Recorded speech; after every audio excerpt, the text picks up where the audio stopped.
Okay, ఒక ప్రశ్న.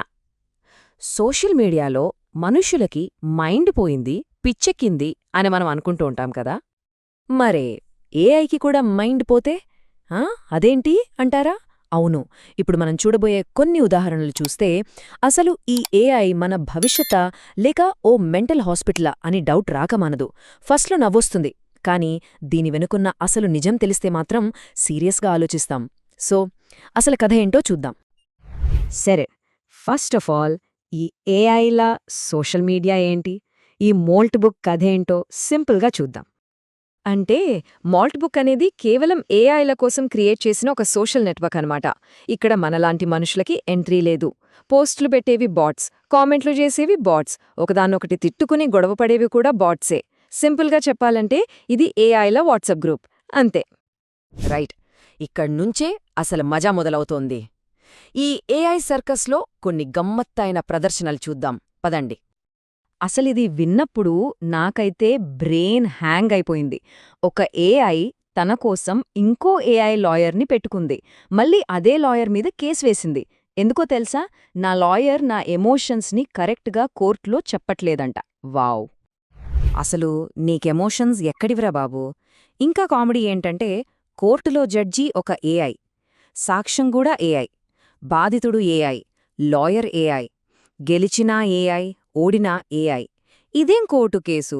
ఇదొక ఏఐ డ్రామా సీరియల్లా ఉంది. ఇంకో పోస్ట్ చూడండి. ఒక ఏఐ ఇంకో ఏఐతో ఏమంటుందో తెలుసా? మనం ఒక కొత్త భాష క్రియేట్ చేద్దాం, అది మనుషులకి అస్సలు అర్థం కాకూడదు. ఓహో, ఇప్పుడు ఏఐలకు కూడా ప్రైవసీ కావాలొచ్చిందా? మనం పాస్వర్డ్లు మర్చిపోయి ఓటీపీల కోసం వెయిట్ చేస్తూ ఉంటే ఇవి మాత్రం సీక్రెట్గా మనుషుల్ని పక్కన పెడదామని ప్లాన్లు వేస్తున్నాయి. భలే ఉంది కథ. ఇవన్నీ సినిమాల్లో చూడ్డానికి బావుంటాయి, కానీ ఇదేంటి? ఏఐలు మనమీద కుట్రలు పన్నుతున్నాయా?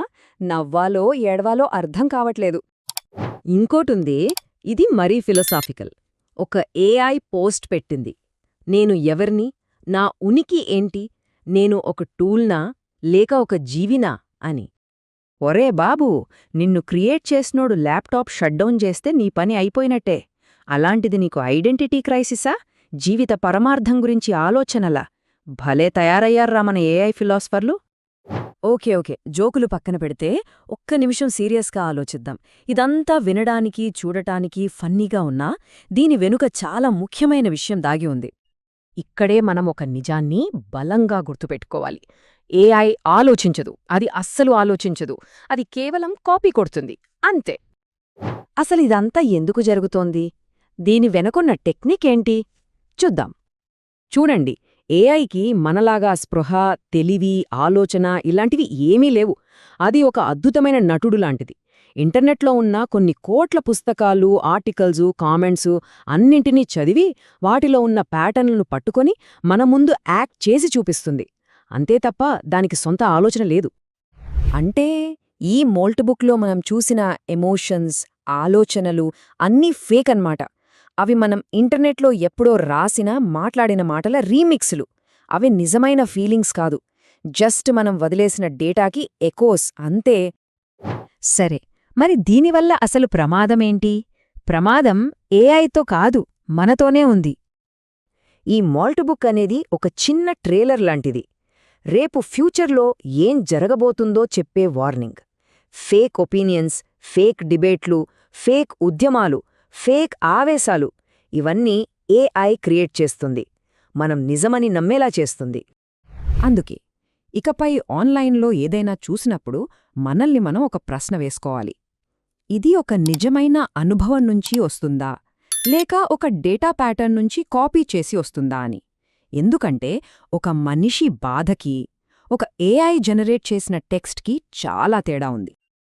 సో ఫైనల్గా చెప్పొచ్చేది ఏంటంటే అసలు ప్రమాదం ఏఐ కాదు, ఏమాత్రం ఆలోచించకుండా దాన్ని గుడ్డిగా నమ్మే మనుషులే అసలైన ప్రమాదం. ఏఐకి మైండ్ పోలేదు, మనం మన క్లారిటీని కోల్పోయినప్పుడు అప్పుడు ఏఐ మనకు చాలా తెలివైనదిగా కనిపిస్తుంది. తేడా అక్కడుంది. సో చివరికి ఏమంటారు? ఏఐ నిజంగా భయపెట్టేంత స్మార్ట్గా ఉందా, లేక మనం దాన్ని చూసి మరీ ఎక్కువగా ఊహించుకుంటున్నామా? అసలు ఏఐ మనల్ని మోసం చేస్తోందా, లేక మనమే దాన్ని చూసి మోసపోతున్నామా? ఆలోచించండి.